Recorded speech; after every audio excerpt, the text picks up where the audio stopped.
When Royal Enfield blew the covers of the Scram 440 at last year's Motorverse, while it did seem like a tangible step up from the Scram 411, a lot of us were wondering, including myself, that why Royal Enfield didn't just bring out the Scram 450, the liquid cooled version based on the Himalayan and the Guerrilla. But after spending a couple of days with it, I think I understand why Royal Enfield did what it did. However, before we get into what this bike is like to ride, we must address the fact that this review is coming out nearly 1 year after the Scram 440 was originally launched.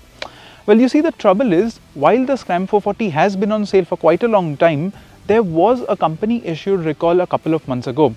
What had happened was that some customers were reporting isolated instances of the bike being unwilling to restart after it had been already running. The culprit was identified as something known as the Woodruff key within the engine's magneto. Royal Enfield was very proactive about this. They immediately stopped sales of the Scram and they recalled all the units that had been delivered to customers, and they have fixed the problem since then.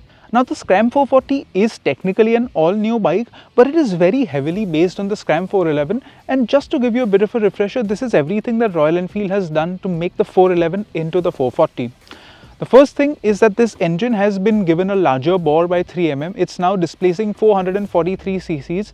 Power and torque has also seen an increase over the 411, and the company has also given the 440 an additional gear in the gearbox. It now has 6 gears compared to the Scram 411's 5, and it's also been given a slip and assist clutch, although clutch pull is still a bit on the heavier side. And the most obvious visual change are these new alloy wheels. Bear in mind they're only on the top Force variant, and the company has also reinforced this rear subframe. The Royal Enfield saw that a lot of Scram 411 owners were taking their bikes out on long tours, so the ability to mount a top box and keep all your luggage is definitely a nice thing to have. The final change is some new colors and this same standard issue LED headlight that we've seen across every single Royal Enfield that's on sale except the Bullet 350.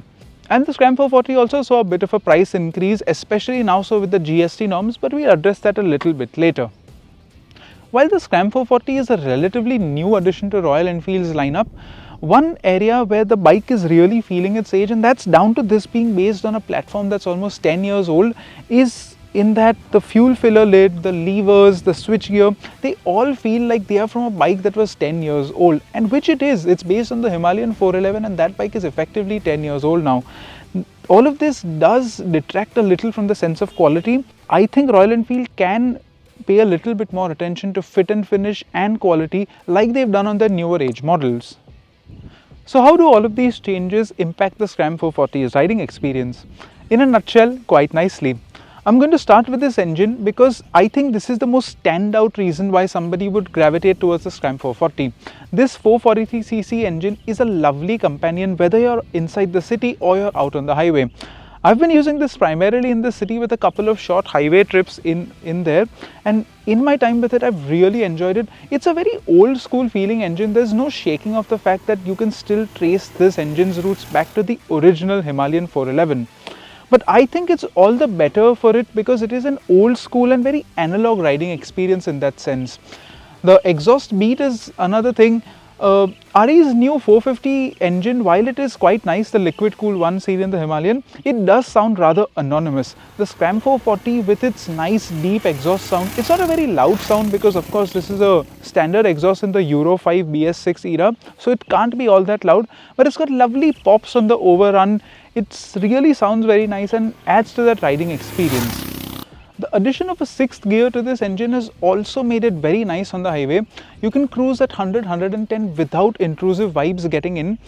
But speaking of intrusive vibes, the thing is, while this is an old school engine and I love it for that, it does have a bit of a double-edged sword. The thing is, when the vibrations creep in, they are very harsh, very strong, and they appear almost everywhere. Whether it is the handlebar, the tank, the seat, the foot pegs, everything just starts vibrating at a very high and deep frequency. However, keep it under that threshold and 100-110 kph seems very manageable, very doable, and you can cruise at that speed all day long. And if you do that, the Scram is quite relaxed and you'll also see decent fuel economy numbers.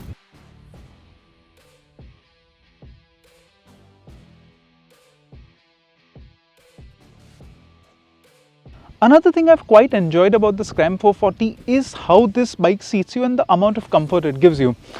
Now, as I swing my leg over, it's got a really upright, commanding riding position. You've got a nice wide handlebar, and it's a very neutral rider's triangle. My feet are also very comfortably placed. I think this is a riding position that is conducive to all day comfort, and even when you're traveling in the city, this is a riding position that you'll get a lot of leverage, and when you need to flick the bike from side to side, this thing is an eager companion inside the city. This big handlebar gives you a lot of leverage. The lock-to-lock turning radius is quite nice, but what you do need to bear in mind is that your opposite hand, like say you're making a right hand U-turn, your left hand will have to stretch quite a lot. Now I am a tall fellow at 5'11", so this is not very apparent on me.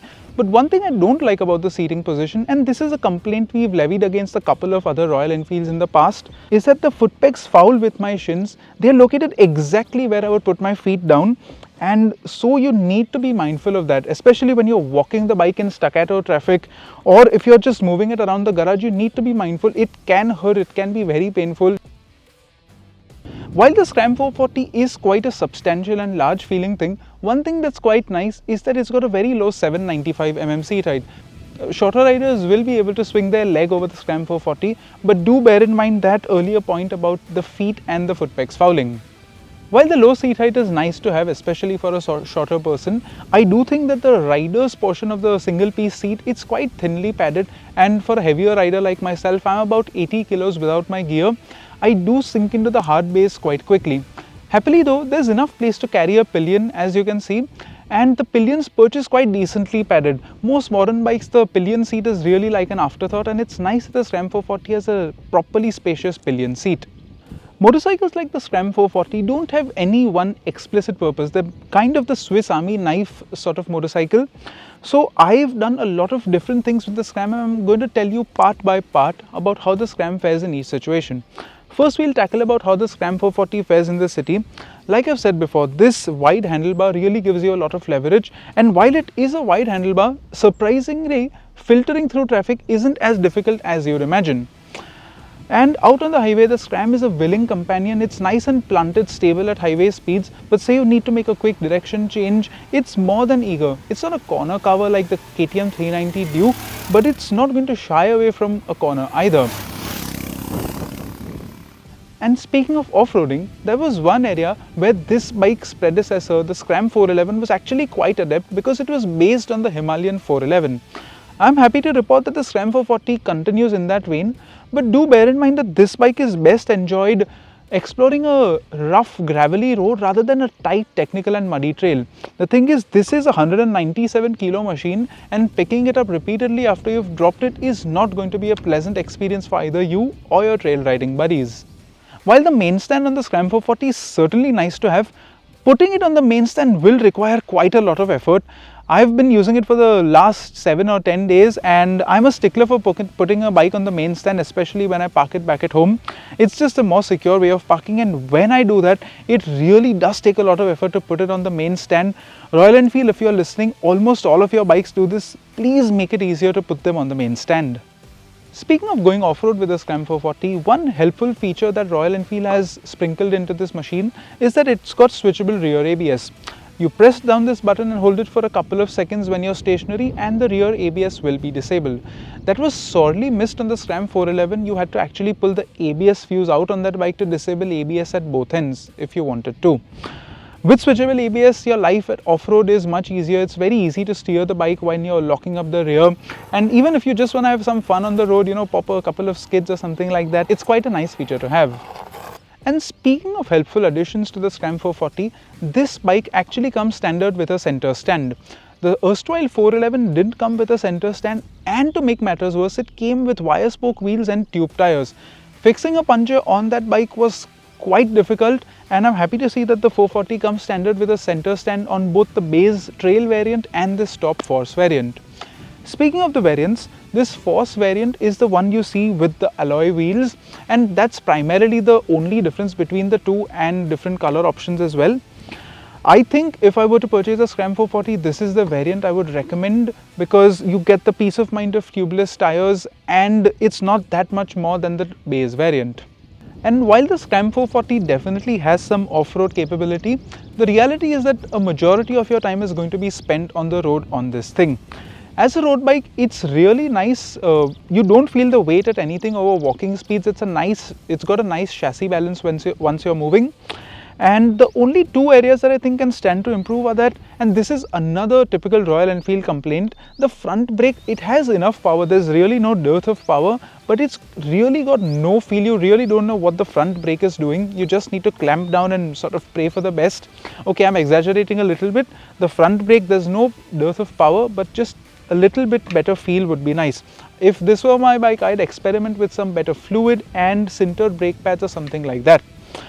The other thing that I would probably swap out is the tires. Again, in the dry they're okay, but in the wet they don't inspire a lot of confidence, and I have had a couple of moments where I've been a little overeager with the throttle and the rear has come out, and not in the fun way. And speaking of roads, the thing is, most of the roads surrounding Bombay and in and around Bombay, they're really not in nice shape, especially now that the monsoon has really ravaged the road. And in that regard, the Scram is an excellent companion. You just stand up, let the suspension do its thing, and you'll be comfortable almost everywhere. Whether encountering a small pothole or a huge crater, the Scram will keep you comfortable.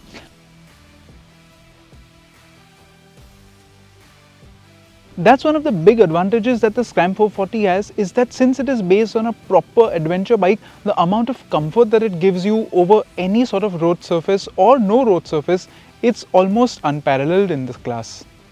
Summing up, I think the Scram 440 finds a really nice sweet spot between the slower city-friendly 350s and the bigger, heavier and more expensive 650s and 450s from Royal Enfield. Sure, it's still quite an old bike fundamentally, but I think that comes with its own charm and of course its own drawbacks, I will admit that.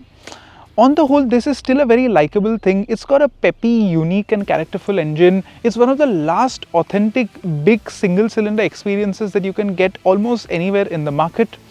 And it's got lovely comfort that's really not to be discounted, especially if you live in an area with poor road surfaces.